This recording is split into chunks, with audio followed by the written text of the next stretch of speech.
Tell me, has this ever happened to you before? Like you had to read 10 pages of a given textbook. The first 3 were a piece of cake, the next 3 kept on getting harder, and the next 3 were the hardest, and you never finished the 10th page. It happens with every single one of us, right? So today we'll be looking at how you can be in the same velocity as you did the first 3 pages to complete all of it, and in half the time. No kidding, this is probably the best method that is out there to stay focused for huge durations without losing concentration and being the fastest that you can be. Hello everyone, my name is Anuj. I'm a second year MBBS student at GMC Nagpur, and thank you so much for clicking on this video. Recently, our college conducted online examinations, and what I realized by giving those examinations is that when we are bound to a particular time limit, like say 3 hours, and we have a target in front of us, we are so productive. Like nothing can stop us. We are like a bullet that is going straight for its target, right? Even though resistance comes, we can go straight through it. Not 1 second of that examination passes where you're wasting time or having thoughts other than what you need to have right now. Not even a minute goes by where you're not driving towards your goal.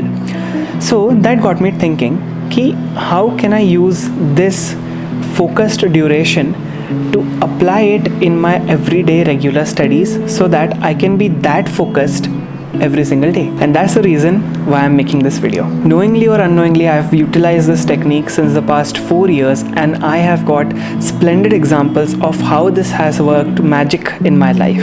Okay, so let's compare the 2 scenarios. The first one which I asked you, and the second one which I told you. The only reason I think that we are so driven while we are in the examination hall is because we see a result immediately after it. It's very obvious that if you don't study, if you don't work hard on, if you don't write the paper properly, then the result won't be good. And you think that that is somehow tied to your personal relationships in college. Your friends will view you as somebody who has scored better, and you will definitely get more respect. Peers will value you. That means instead of having just marks, there are so many things that is just tied down into one 3-hour session, and that makes it extremely valuable. My goal today is to replicate that 3-hour session but decrease the duration and increase the amount of focus. Okay, so we can narrow down the recipe for focus into 2 different parts. First of them is limiting the time that you're giving to a particular topic or a particular subject. For example, if you think you'll require 5 hours to complete a chapter called as mechanical injuries in forensic medicine, then the goal over here is to complete that in less than 2.5 hours. And no, this is not impossible. It is possible. I'm doing it every single day. And the second goal over here is we need a reward. Like in the end of examinations, we have results and we have rewards, that if we perform well, we get a reward. We need some kind of reward over here so that we can keep going successfully. Focus is a finite resource, and if anybody thinks that they have infinite amount of it, well, they are not exactly correct. So we need to utilize the limited amount of focus that we get every single day for the most use of it. Before taking directly into the technique, let me just tell you what happens currently. This is the graph. So this is a 3-axis graph. On the left hand we have focus, on the right we have work, and time as usual. Initially the focus is high, and then we gradually start losing it until we have no focus to work. And our work is maximally getting done in the initial period of the graph. This is what the normal is. So then what's the technique here? How can we make our graphs go from that to maximum work getting done? The answer is simple.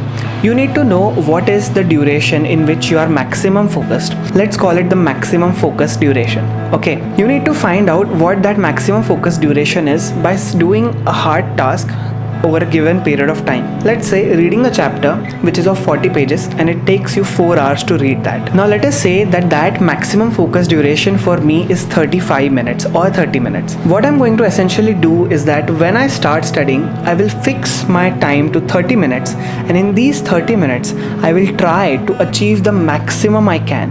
I will try my best to complete all the 40 pages in this 30 minutes. I will try my best to solve 55 MCQs in this 30 minutes. I will try my best to complete the task that I have assigned myself with. So this is the technique over here. When you are limiting time and you are feeling focused and you're feeling motivated, use that burst of energy as a head start to your way, and then you can plummet through any hurdles over here. Okay, now that those 30 minutes are done, and let's say that you haven't completed your target, which is most likely what will happen, because the target which you're setting for yourself is too huge. Now what to do? As soon as you reach that point, you feel like your focus will go nothing but downwards from here. Stop studying, stop that activity which you are doing, and disconnect yourself from that activity. Give your brain a few minutes of relaxation time. Whenever you're feeling that the slope of the graph is going down, just take a break. And the break should be of the following criteria. First of all, don't attach yourself to technology at any point during the break. Stay away from the phone, stay away from your computer or an iPad or anything. Stay away from calls or talking to people. Then you say, how do I take a break if I am not looking at my phone? Because that's the stereotype, we look at our phones to take break. That's not how it's supposed to be done. It will just crumble you if you do that. So take a break by doing the things in which your brain relaxes and feels good. For example, playing a song on the guitar, playing it on a piano, meditating for 5 minutes. Meditation is the best way in which you can hold on to focus and prolong it in the same state that you had it 30 minutes ago. So 30 minutes of hard work, extreme hard work, because you were motivated, you had set the time limit, you were rushing through those 30 minutes like a machine, breaking all the barriers. And after that, you give 5 minutes of meditation so that your brain calms down, your mind calms down, and then it's rejuvenated once again. After 5 or 10 minutes, you will feel like you are back to where you began. And at that point, start again with this 30-minute duration. Now this is what your graph will look like. When the focus will start to lose, you will start another cycle, and another cycle, and yet another cycle. This way you will always stay in the maximum zone while rewarding yourself after each cycle. And your work will continue to be done every single time without a fall or a plateau. What this will do is that eventually you will fall in love with this 30-minute, 5-minute, 30-minute, 5-minute session. And in a day, you will do like 8 or 10 of them. Without even realizing, you would have spent 4 to 5 hours in just focus, so that all the energy that you have inside could be channelized to your goal.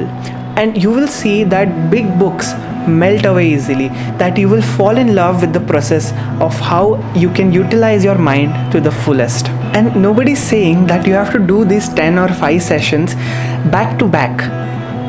Do 4 sessions and take a big break of 2 hours or 3 hours, because you know now that what you have achieved in these 4 sessions would have been impossible if you were to be doing it continuously throughout for 5 or 6 hours even.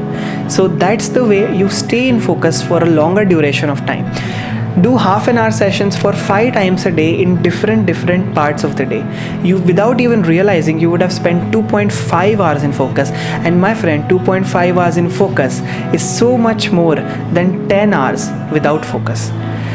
That is the way I did it when I was in 11th. This technique which I just talked about, it is called as the Pomodoro method, and it is by far very famous by now.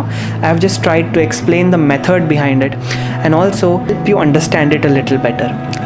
To give you a few examples of how beautiful this technique has worked for me is that back in 11th or 12th standard, I did not know what this technique was. Nobody told me.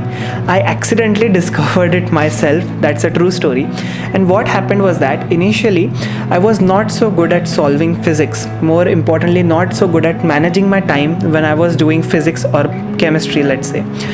So what I did was that in 30 minutes, I used to sit and set a timer and open a random page in my GRB or any H.C. Verma book, and then just start the race from the first question on the left side to the downmost question on the right side. That race in 30 minutes, initially I wasn't even able to solve 10 or 12 questions, but by the end of 1 year, by doing this session of 30 minutes 2 or 3 times every day, at the end of the year I was easily able to solve more than 25 or sometimes even 30 questions of physics in 30 minutes. That's how it works. That's how I'm able to complete big books. That's basically how I'm able to read a lot and do a lot of things. That is staying focused in long periods of time by dividing your focus repeatedly and rewarding myself in between of those division zones. So that's all about it. And thank you so much for watching my video. If this video inspired you, motivated you, or added some value to your life, please hit that thumbs up button. It means so much more than anything. And also, if you haven't really subscribed to our channel, please look at all the content. If you find it that it's worthy, please subscribe. It would mean so much to me. And as always, stay safe, stay healthy, and stay happy. Until next time, I'll see you soon.